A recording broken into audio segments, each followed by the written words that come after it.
What's happening, fam? L.A.R. movement still moving.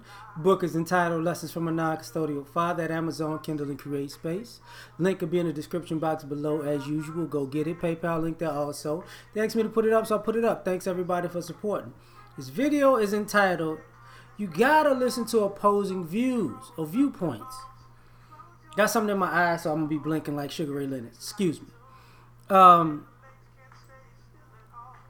When people have opposing views, there's nothing wrong with that. Like sometimes I think we look at opposition a little too confrontational because we might have opposing viewpoints. That doesn't necessarily mean we have to get in conflict or we have to clash. But a lot of times, because you don't want to listen to an opposing view, you might make yourself susceptible to meeting an early demise because of an opposing view. And what I mean by that is you got to be open. You know, when you're so rigid that I feel this way, I see things this way, and this is my way, this is my journey, this is my belief, and this is how I operate. Nothing is wrong with that. But you still have to be that and be open to hearing and understanding a different point of view. Because that point of view will, some way, you might cross paths with that other point of view. And that's where the arrogance comes in a lot of times, where, you know, I'm this way, these are my views, and I'm going to take my views everywhere. You can't. All the people who talk about traveling, you can't take American culture everywhere into the world the same way you do it in America. And I'm not just talking about the language barrier. I'm talking about the cultural barrier that when you go to a different place, you can't do the same things in America that you could do in other countries. Why? Because they have a different than opposing view. So if you go to, like, you in America and you say you spitting on the street or spitting gum on the sidewalk, try to do that in China. That ain't gonna work too well. Japan, I believe, also, that ain't gonna work too well. You know, you think you can go somewhere and be a petty thief? Try to do that in another country, and I guarantee you it ain't gonna work that well. Because they have a different point of view. They have a different point of view to what's serious and what's not. Like people in other countries, they can have polygamy. They can't come to America and do it. It's going to be a problem for them. You know, they have certain laws, like when people keep talking about Sharia law. Sharia law can work in other countries, but it ain't here. So if you come here doing Sharia law, you're going to have a problem. Because those are two opposing viewpoints, right? But you got to understand them. Because if you don't understand them, you're going to bring your point of view somewhere where it doesn't align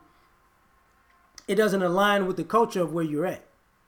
Now, the other thing about that is this. When you don't know somebody's point of view,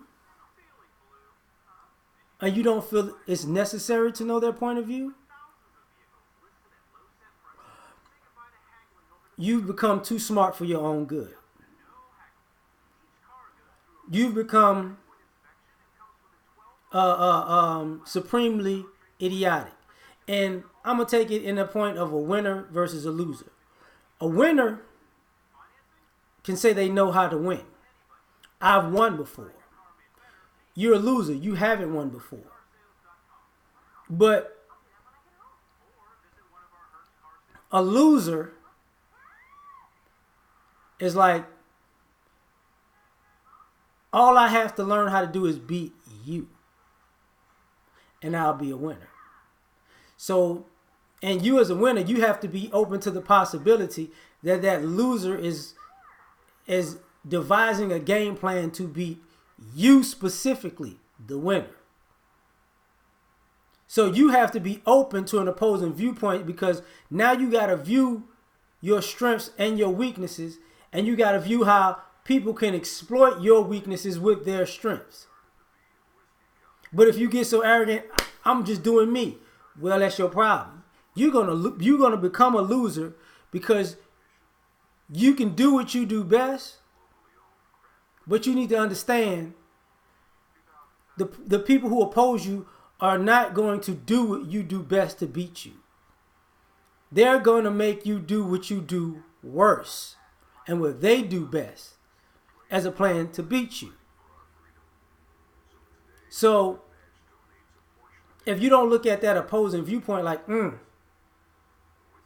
I get it now. Like, I used to play those fighting games, right? Tekken and stuff like that. Still a big boxing fan. It's football season. I'm a football fan. It's the same thing. What you have is opposing ideologies clashing. And who normally wins is the person who has prepared themselves the most and understands that opposing viewpoint better than the other party. See, I don't need to know me well. I need to know you well because I'll be dealing with you. But if I get so caught up in, I just got to do me. No. And like I will bring up, one of the greatest fighters of all time is Floyd Mayweather. You can't say what you want to. But he says, I'll figure you out. His skill was figuring you out, learning you. See, I need to learn you to know how to beat you. If I can figure out you, I can figure out how to beat you. But this is the same thing with opposing viewpoints as far as communication. As I talked earlier about male and female dynamic. Men need to know women's opposing viewpoints, and women need to know men's opposing viewpoints. Because you can't communicate and interact with a person where you're not open to their point of view. And when you put yourself in a position where their point of view is irrelevant, then you create more friction than you do peace. Because you just can't bulldoze over somebody's ideology. And some people think, yes, you can. Look at America. America bulldozed its way into success. And you can say you're absolutely right. Just like every other great, quote unquote, dynasty in the world. But what is the problem with all those other great dynasties and, quote unquote, this great dynasty? What happened? They got too arrogant. Their ideology became arrogant. They didn't understand people's opposing viewpoints to them, by the way. They decided to spread out and become imperialists. And they spread themselves too thin and dissolved. Because they got too big for their own britches. They didn't see how these smaller countries can take over. These opposing views can actually take their space because I'm too big to fail. But what happens was you too big to succeed. See, people forget that part. You can be too big to succeed. See, if you can, when you concentrate something, you concentrate it in a small area. And you can take on things because you're in a concentrated area. But when you become vast, guess what? You take on a vast amount of things. And now you're responsible for a vast amount of things. The more things you take on, the less things you can actually accumulate.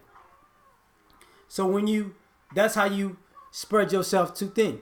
You bit off more than you can chew. And that happens when you don't look at an opposing viewpoint. When a materialist doesn't look at the viewpoint of somebody who is not materialistic. When a capitalist doesn't look at the viewpoints of a socialist. When a Democrat doesn't look at the views of a Republican. You get what I'm saying? When a traditionalist doesn't look at the viewpoints of somebody who's modern in their thinking. When a scientist doesn't look at somebody who's more organic and nature-based. You need that opposing view, because guess what? If you don't check into that opposing view is going to be the very thing that does you in. The very thing that does you in. Because just like your viewpoints and your facts and your principles are correct, these other viewpoints have facts and principles that are correct also. You don't have a monopoly on what's right in this world. You just have what's right from your vantage point. There's other vantage points there that are equally as right and equally as effective. So you got to be open to those things, because if you're not, you're going to be ineffective in communicating with the world. So I'm done. Like, share, subscribe. Catch y'all on the next one. Peace.